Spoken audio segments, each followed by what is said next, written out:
Nós estamos estudando o tema do ano da igreja. Qual é o tema do ano?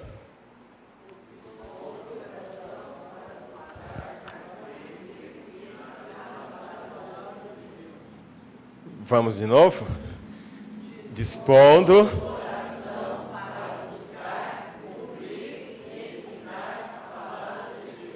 Muito bem. Na primeira semana que a gente estudou o tema, nós falamos sobre o coração. Quão profundo é o coração e quão difícil e quão enganoso ele é, totalmente dependente da graça de Deus. A única forma de eu e você ter o coração realmente disposto para Deus é se Ele vier nos resgatar. Segunda semana nós vimos sobre a importância de a gente buscar, de a gente estudar a palavra de Deus, e a gente viu que muitos dos nossos problemas, muitas das nossas dificuldades, muitos dos nossos traumas interiores, eles podem ser vencidos através do conhecimento da palavra de Deus. Semana passada, a gente viu a importância de se cumprir. A gente viu como é que Saul, ele tentou negociar com Deus a respeito da palavra de Deus, e como ele se deu mal e como ele foi rejeitado por Deus. E hoje nós vamos dar mais um passo e falarmos a respeito do ensinar a palavra de Deus. Então, a semana passada nós vimos que todo bem que desejamos e com tanto afinco buscamos na palavra de Deus, graciosamente disponível encontramos. Hoje nós vamos estudar 1 Timóteo, capítulo 2, desculpa, é 2 Timóteo. Capítulo 2, não é primeira, tá? 2 aos Timóteo, capítulo 2, verso de 1 até 13. Vamos nos pôr de pé para a gente ler o texto, que mostra a importância da gente ensinar a palavra de Deus. Segunda carta do apóstolo Paulo a Timóteo. Capítulo 2, versos de 1 a 13, diz assim. Todos acharam? A palavra diz assim: portanto, você, meu filho, fortifique-se na graça que há em Cristo Jesus. E as palavras que me ouviu dizer na presença de muitas testemunhas, confie-as a homens fiéis, que sejam também capazes de ensinar outros. Suporte comigo os meus sofrimentos como bom soldado de Cristo Jesus. Nenhum soldado se deixa envolver pelos negócios da vida civil, já que deseja agradar aquele que o alistou. Semelhantemente, nenhum atleta é coroado como vencedor, se não competir de acordo com as regras. O lavrador que trabalha arduamente deve ser o primeiro a participar dos frutos da colheita. Reflita no que estou dizendo, pois o Senhor lhe dará entendimento em tudo. Lembre-se de Jesus Cristo, ressuscitado dos mortos, descendente de Davi, conforme o meu evangelho, pelo qual sofro e até estou preso como criminoso. Contudo, a palavra de Deus não está presa. Por isso, tudo suporto por causa dos eleitos, para que também eles alcancem a salvação que está em Cristo Jesus, com glória eterna. Esta palavra é digna de confiança. Se morrermos com ele também viveremos. Se perseverarmos com ele também reinaremos. Se o negamos, ele também nos negará. Se somos infiéis, ele permanece fiel, pois não pode negar-se a si mesmo. Oremos. Pai, nós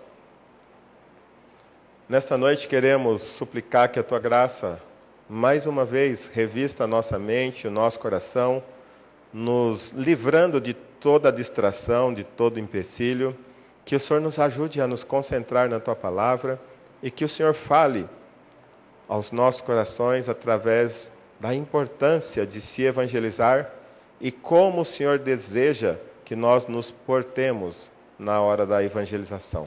Ajuda-nos a olhar com carinho para um tema tão importante para o cumprimento da grande comissão. Em nome de Jesus, Pai. Amém. Podemos assentar. A proposição desse texto de Timóteo, eu penso que seja transmitindo o que aprendemos, com o avanço do reino de Deus, contribuiremos. Se você apenas ensinar aquilo que você tem ouvido, o reino de Deus será promovido. Então, somente fale aquilo que Deus tem feito na sua vida, aquilo que Deus tem sido para você. E como é que a gente deve fazer? Dispondo o coração para ensinar a palavra de Deus. Primeiro passo é: fortifique-se na graça de Cristo Jesus. Paulo ele começa mostrando o início do Evangelho e não apenas o início do Evangelho. A gente tem que entender, assim como o Evangelho começa com a graça de Deus, o desenvolvimento da vida cristã, da mesma forma, só é possível quando realizada debaixo da mesma graça salvadora. Paulo ele tinha um desafio. Talvez você, estando aqui hoje, você pense, mas como eu posso transmitir o Evangelho? Como eu posso evangelizar? Eu não sei, eu sou tão novo na fé, eu não sei falar. E talvez você comece a inventar e dar diversas desculpas para não evangelizar e não compartilhar a sua fé.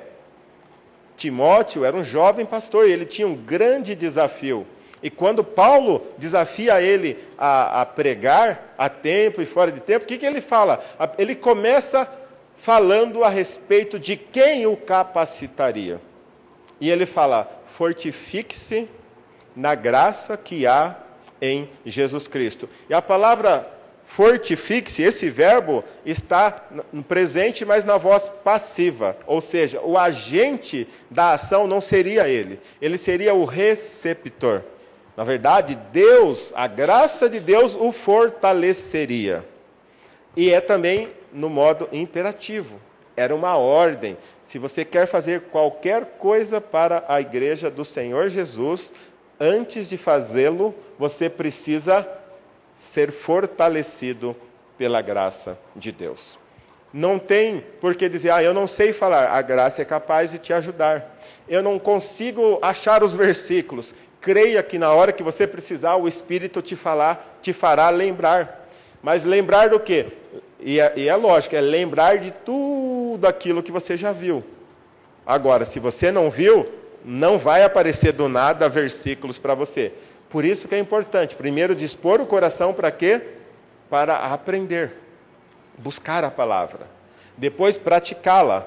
E só então você naturalmente começará a ensiná-la. E as pessoas quererão ouvir a respeito da palavra que tem transformado a sua vida e que também pode transformar a vida delas. Então, o primeiro foco que eu e você devemos entender é que eu e você precisamos nos fortalecer na graça que há em Jesus Cristo.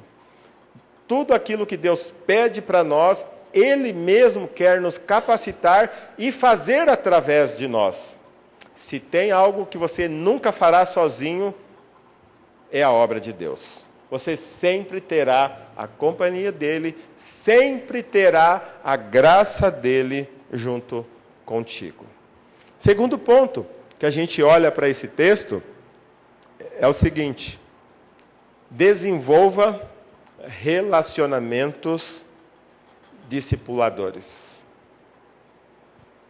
Se você deseja transmitir a palavra de Deus, a melhor forma de você transmitir a palavra de Deus é desenvolvendo relacionamentos discipuladores. Nós vamos falar um pouquinho sobre o que é um relacionamento discipulador. Quando a gente olha para esse texto, a gente diz assim, vê assim, Paulo está falando assim, Timóteo, e as palavras que me ouviu dizer na presença de muitas testemunhas, então Paulo, ele fez o quê?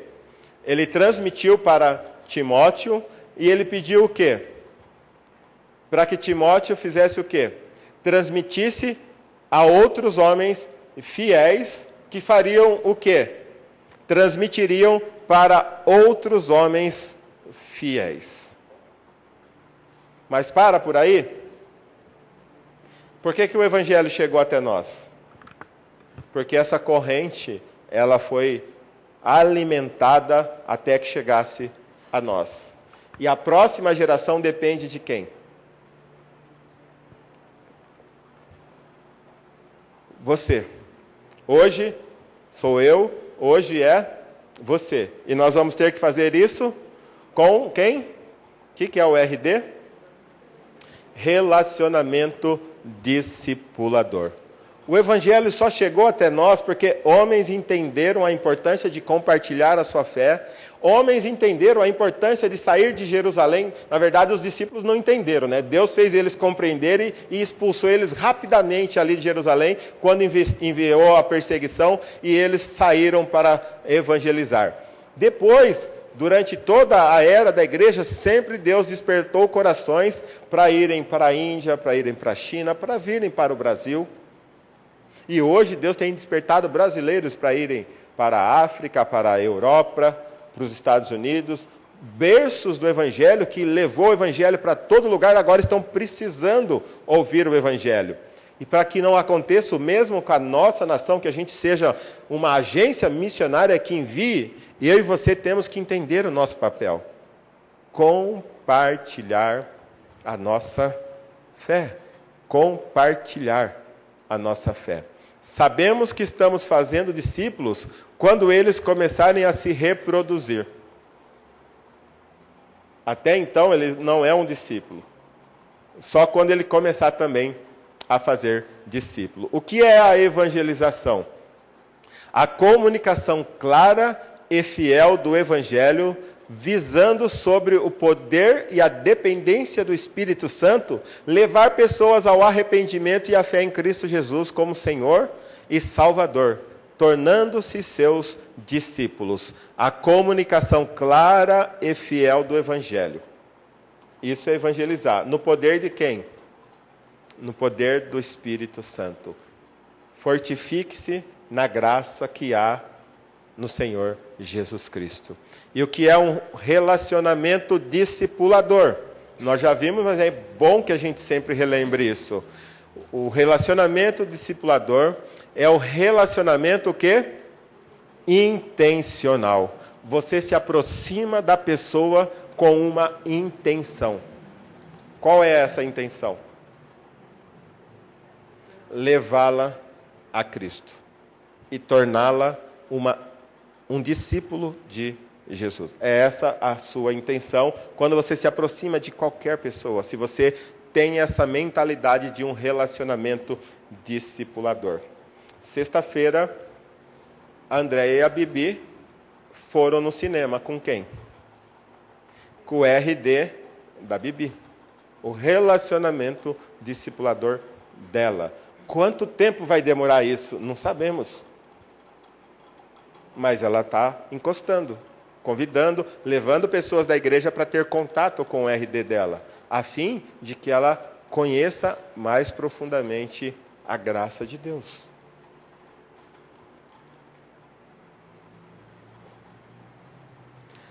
Um RD, primeiro você tem que fazer o quê?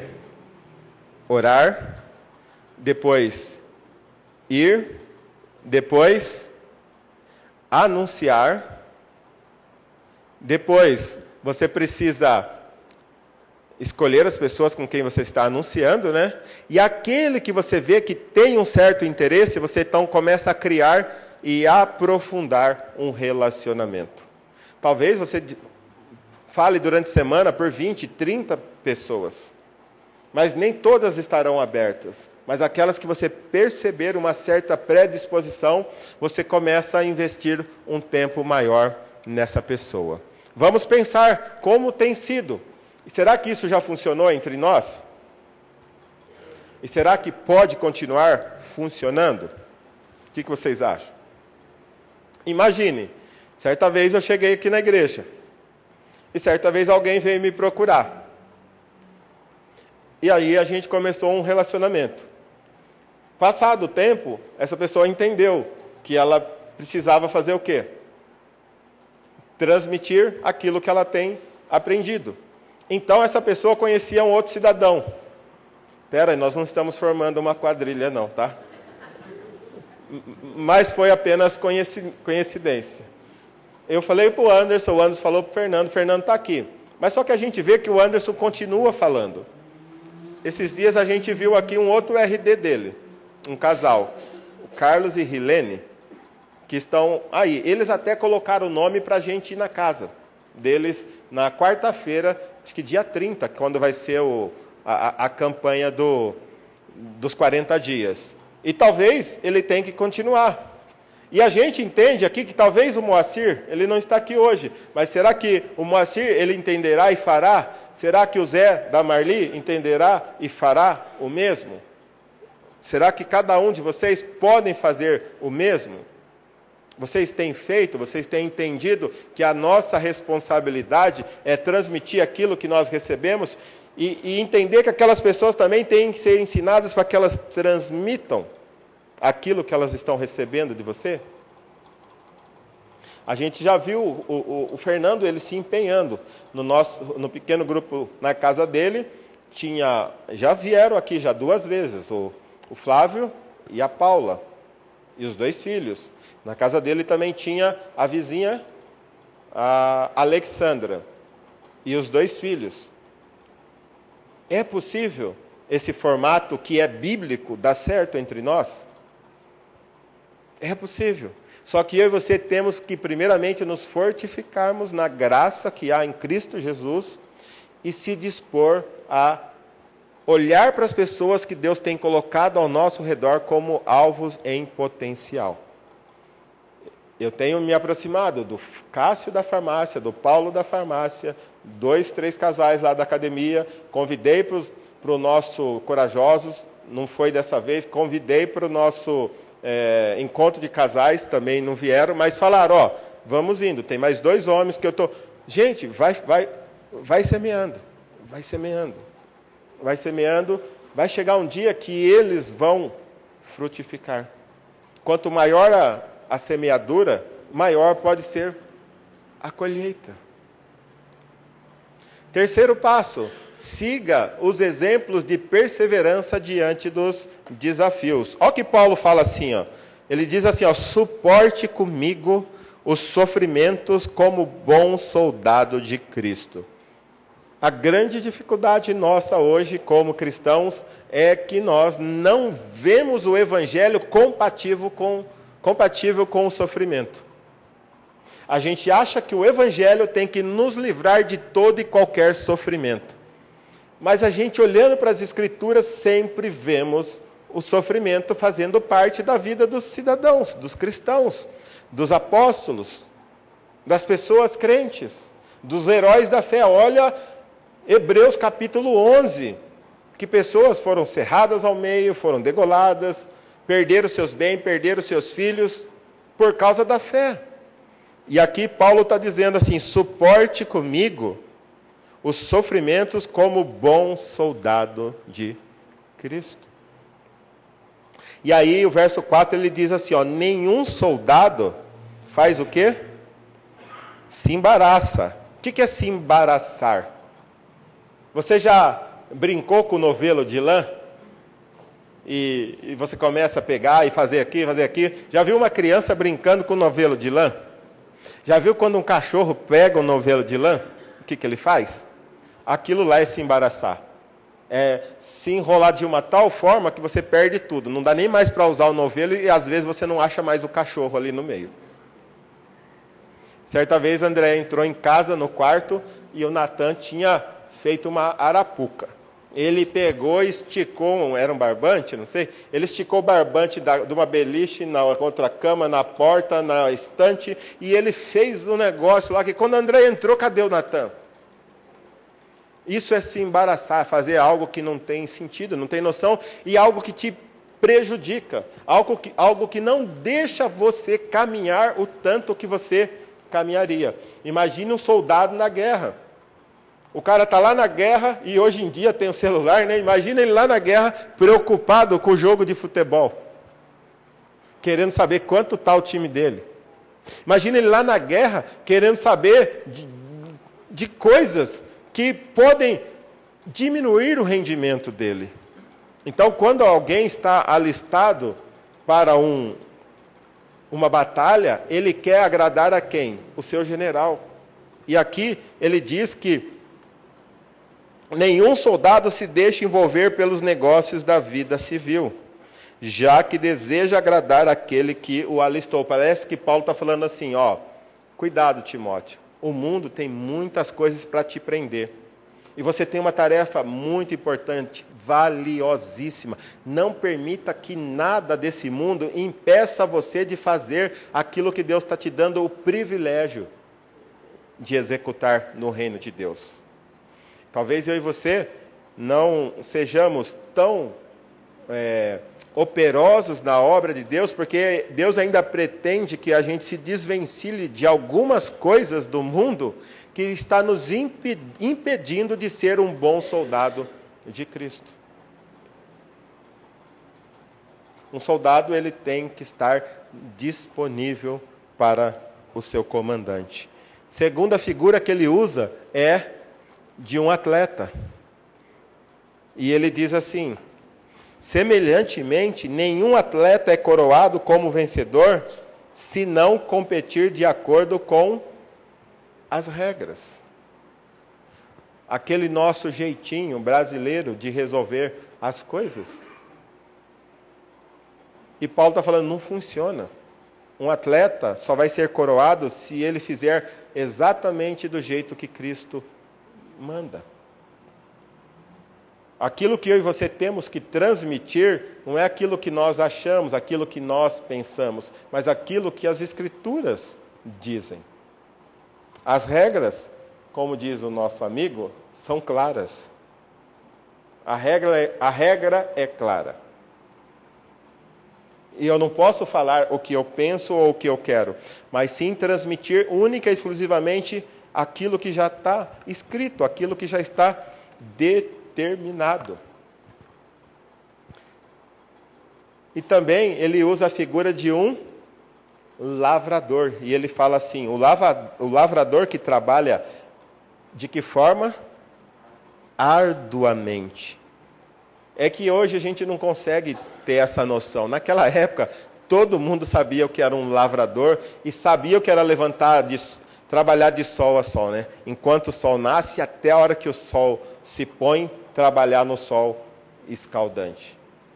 E ainda mais naquela região árida, desértica. Mas ele está dizendo assim, o lavrador que trabalha arduamente deve ser o quê?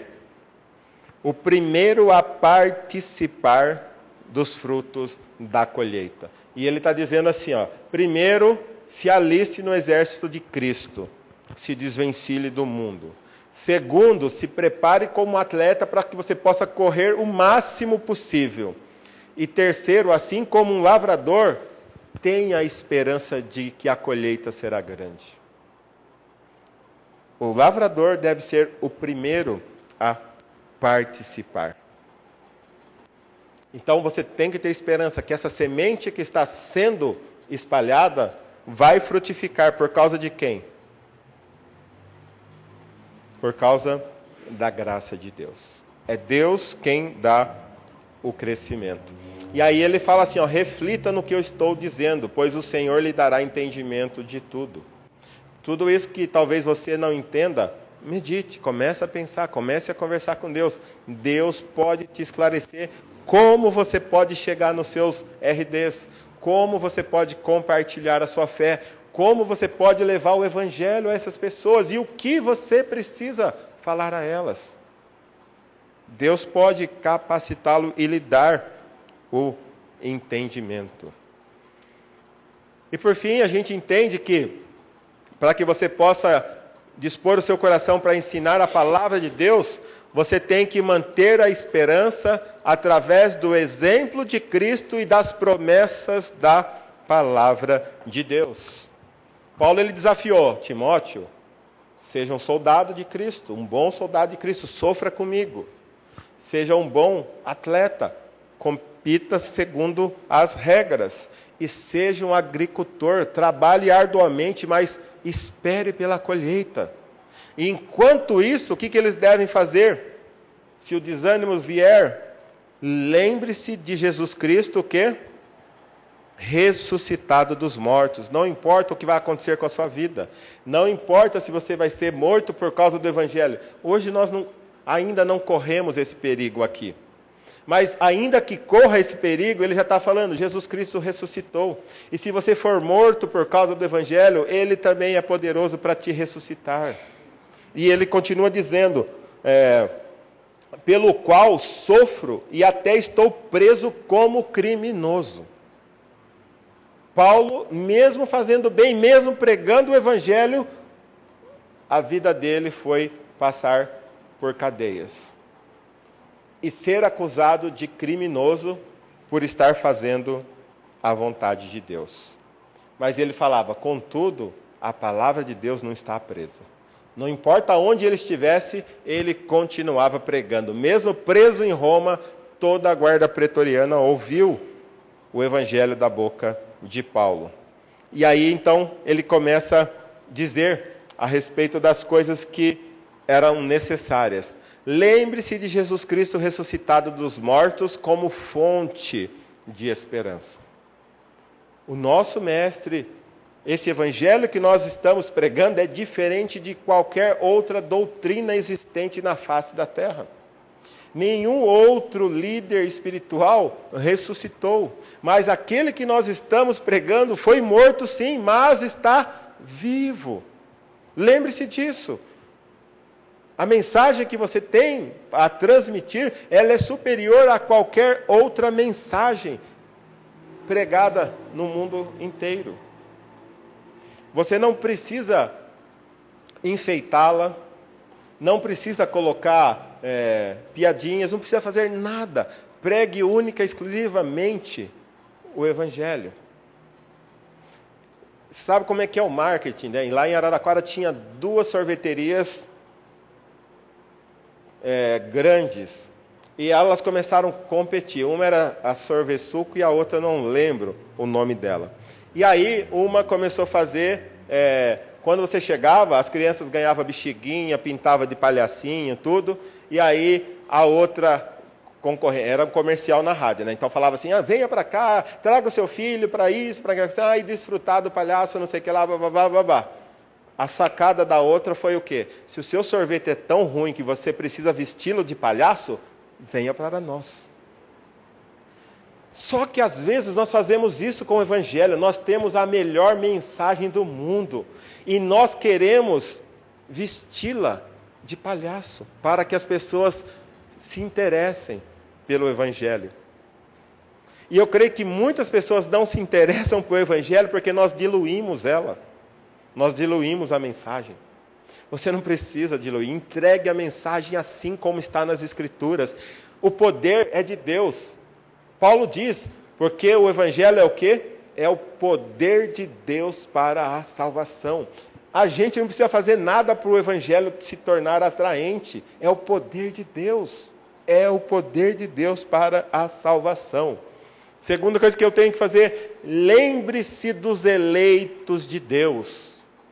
Ou melhor, lembre-se dos eleitos que Deus deseja salvar através da pregação do Evangelho.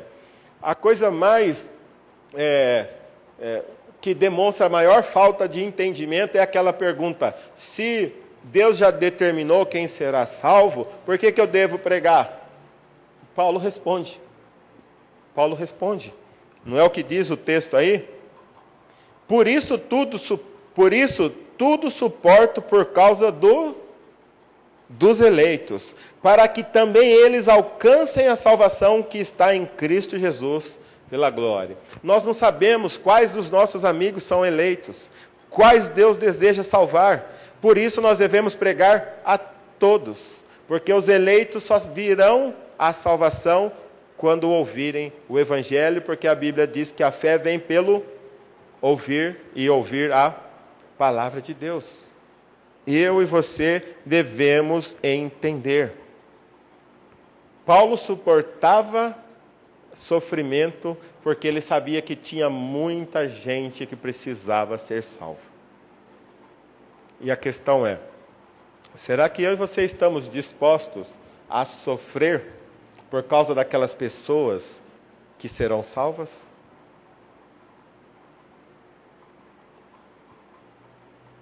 Quanto eu e você estamos dispostos a pagar de preço para que o Evangelho propague? E quando eu estou dizendo pagar o preço, não é dinheiro, é talvez a própria vida para que pessoas sejam salvas.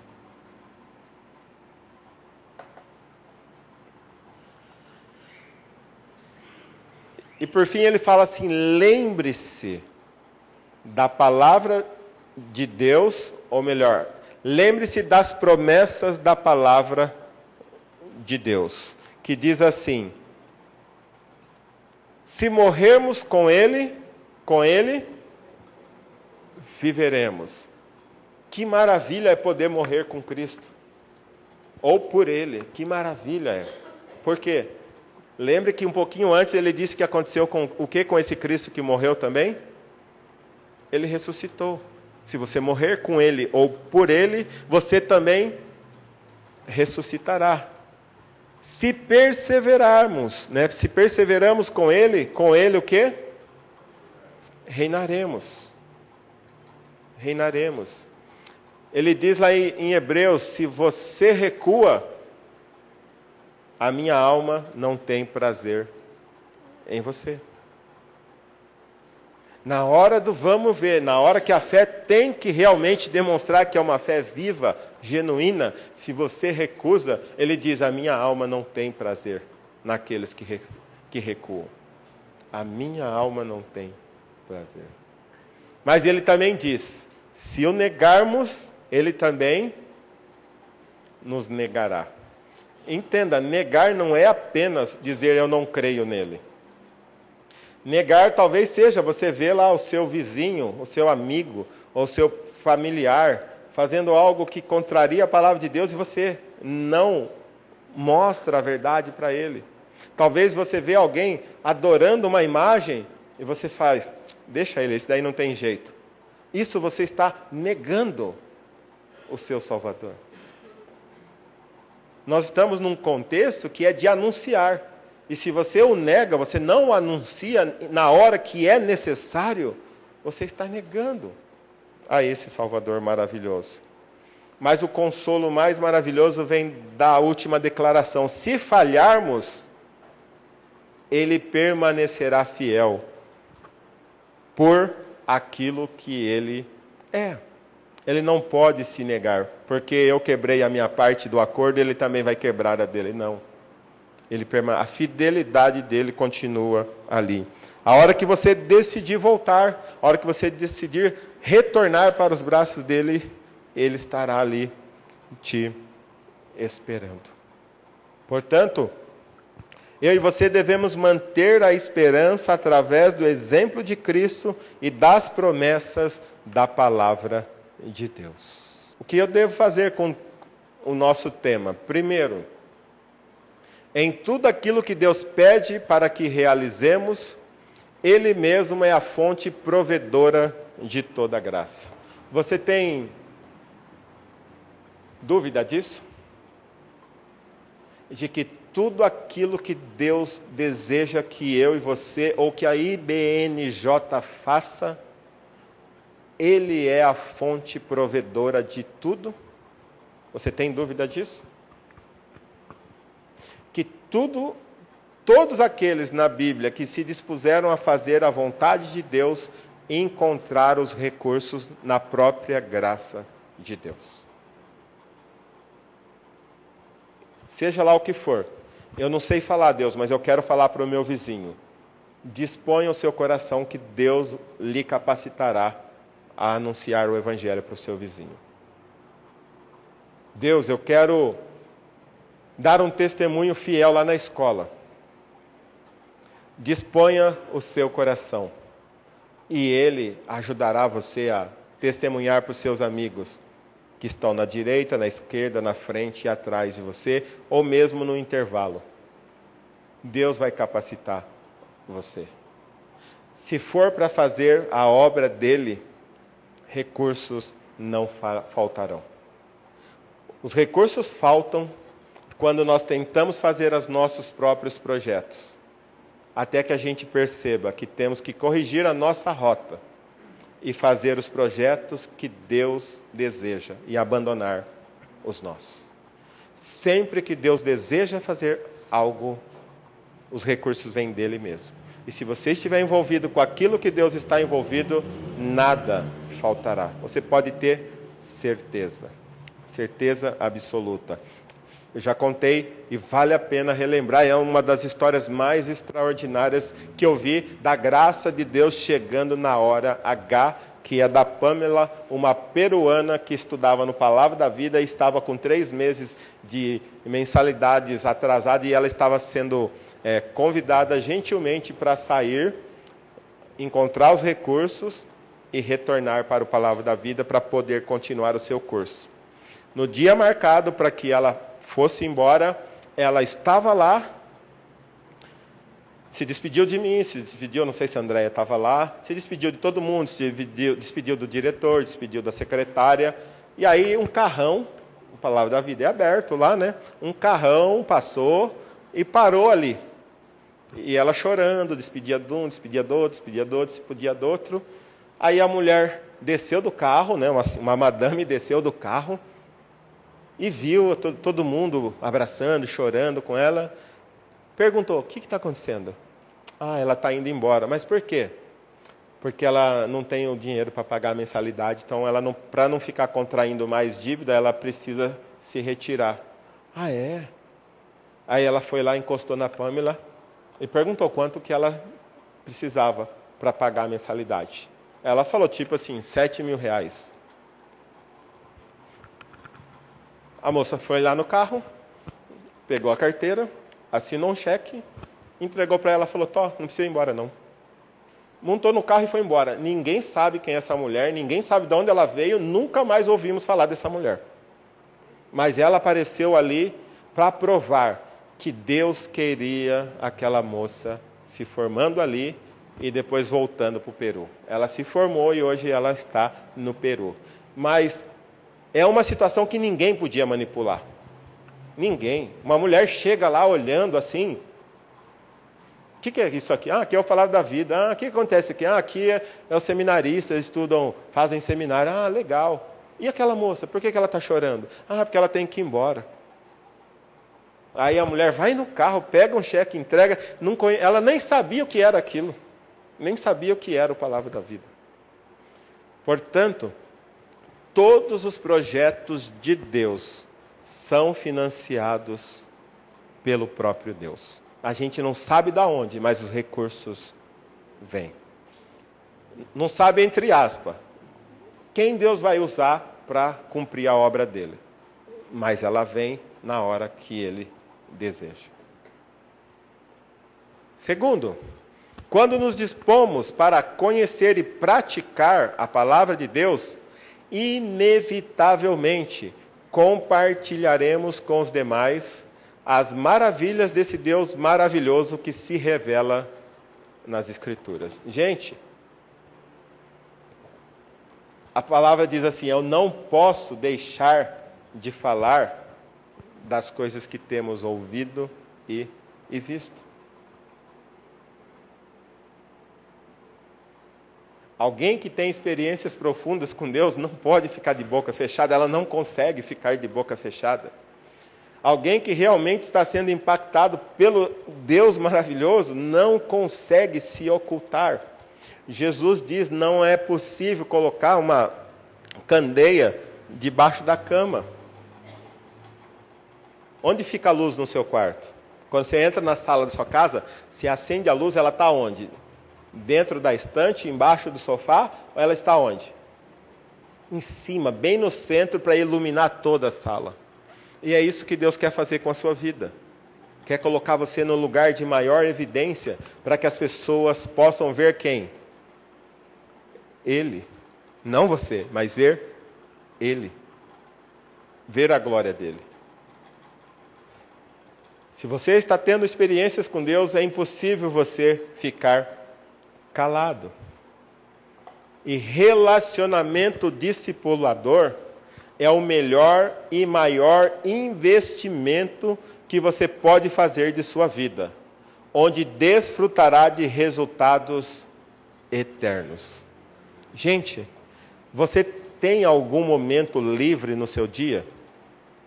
O que você tem feito do seu tempo livre? Não há uma forma melhor para você investir a sua vida. E aqui não importa a idade.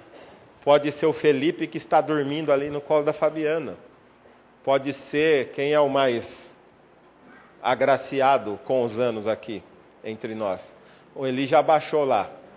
Mas quem é o mais agraciado entre nós? A irmã Sebastianinha? Não importa se é o Felipe ou se é a irmã Sebastianinha. Todos nós podemos investir a nossa vida em relacionamentos discipuladores. É o melhor investimento que você faz do seu tempo, dos seus recursos, da sua vida. Se você investe o seu tempo trabalhando, é louvável. Mas um dia você vai se aposentar e você não vai mais trabalhar naquela empresa onde você trabalhou. E um dia, quando você partir daqui carregado por outros até a sua cova, você não vai mais receber o seu salário. E todos os recursos que você recolheu por causa do investimento na sua profissão ficarão aqui. Mas quando você partir daqui e você entendeu que a melhor atividade que uma pessoa pode desenvolver na face da terra é compartilhar o Evangelho, você vai colher lá na glória. Quando você entrar lá e ver as pessoas que você foi um instrumento de Deus para compartilhar o Evangelho com elas. Lembra lá, ó, primeira geração, segunda geração, terceira, quarta, quinta, não importa quanto. Imaginem quantas pessoas vocês poderão impactar se você entender que a sua vida pode ser um instrumento maravilhoso na mão de Deus. E vidas que você nem imagina. Lembra quando a gente fez aquele torneio que veio o Pepe aqui? Por ele, para ele, a Missão Possível? A gente fez lá nas Prost Souza, a gente fez um torneio de futebol lá. E os meninos iam lá do Eulina, atravessavam tudo e iam a pé jogar futebol lá. No intervalo a gente parava e pregava para eles. Esse tempo atrás aí, e a gente nunca mais viu alguns daqueles meninos. Esse tempo atrás, eu e a André almoçando, chegou um menino, o garçom, para servir a gente, e falou assim: tudo bem, pastor? Eu olhei, tudo bem, quem é você? Ele falou, você não lembra de mim, né? Não. Lembra o torneio que vocês fizeram lá? Lembro. Então, eu me converti. Mas é triste que a maioria daqueles meninos estão todos nas drogas. Mas eu fui para a igreja e hoje eu estou aqui trabalhando. Deus mudou a minha vida. Quer dizer, eu nunca saberia se ele não tivesse nos procurado. A gente está com o cachorro lá, o Mandu. Onde a gente pegou o Mandu? Lá em Camanducaia. O que a gente tem em Camanducaia? Quando a gente estava no seminário, nós passamos 1 ano e meio ajudando numa congregação, na implantação de uma igreja lá. E quando a gente saiu, a gente deixou uma família lá que a gente não tinha muita esperança assim neles. A mulher fumava, o marido, todos eles tinham um problema. Uma menina era namoradeira, a outra... Então, cada um tinha uma dificuldade. Então, a gente foi nas férias, lá em Minas, como é que chama? Córrego do Bom Jesus. Na volta, eu falei para André, nós temos que passar em Camanducaia. Eu gostaria muito de saber como estão aquelas pessoas. Pelo menos a Maria e o Adenir, que é esse casal, e as filhas, eu sei, a gente vai lembrar onde eles moram. Eles moravam numa chácara, eles não devem estar longe dali. Os outros já mudaram, já não estão mais ali, mas esse casal, depois de muito, é aqui, não é aqui, achamos a chácara. Hoje o homem é diácono da igreja, a esposa dirige o louvor, o coral, né? O coral das mulheres, e as 2 filhas casaram e são líderes de casais. E isso fazem 15 anos que a gente não via eles. E todos firmes no Evangelho. Aliás, eu e André, a gente foi padrinho de casamento deles, que eles eram amigados. Então, quando a gente estava lá, promovemos o casamento deles e a gente foi o padrinho deles. E hoje, olha o fruto, eu nunca saberia se eu não tivesse voltado lá. Mas a grande questão é assim, compartilhe. Não queira ver resultados na hora. Compartilhe, compartilhe. Um dia você vai ser surpreendido por pessoas com quem você compartilhou o Evangelho. O Valdinei, hoje, ele é diácono lá na igreja de Araraquara. Ele trabalhava comigo e eu falava, eu acho que eu era aquele crente chato que falava. Aquele primeiro amor, eu falava. Aí um se converteu, mas ele não quis ir para a igreja porque ele era avarento. Ele foi para a congregação cristã porque não precisa dar o dízimo. Mas o Valdinei, ele ficou quietinho. Foi indo. Eu saí da fábrica, fui para outro lugar. De repente eu recebo um telefonema. Ô Emerson, tudo bem? Tudo? Quem está falando? Valdinei. E aí, cara, sumiu? Quanto tempo? Então, quero convidar você para o meu batismo domingo.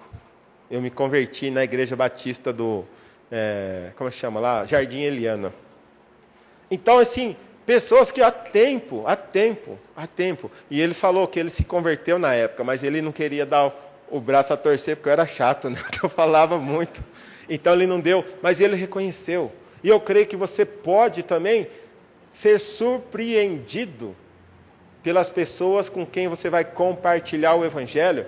Pode ser daqui 1, 2, 3, daqui a 10 anos, você vai ouvir que aquela pessoa foi quebrantada pelo Evangelho que você pregou e nem sabia mais.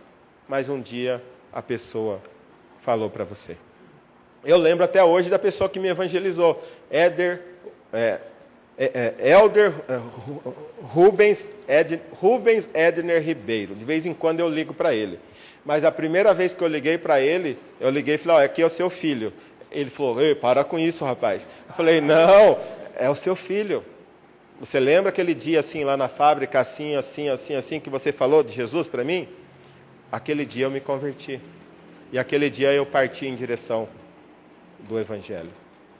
E eu acho muito legal você que me evangelizou saber de que hoje eu estou indo para o seminário. No dia que eu fui para o seminário, eu liguei para ele.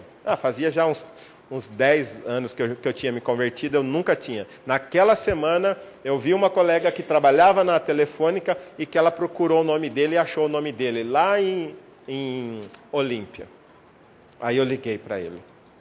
E foi muito legal. Ele veio visitar a gente aqui em Campinas. Certo dia ele estava aqui e ele foi lá conhecer a minha esposa e os meus filhos. Foi muito legal. Mas vale a pena. É o maior e melhor investimento que você pode fazer da sua vida. É o maior e o melhor investimento. Compartilhe o Evangelho. Você vai ser surpreendido com a forma como Deus salva pessoas. E você vai falar,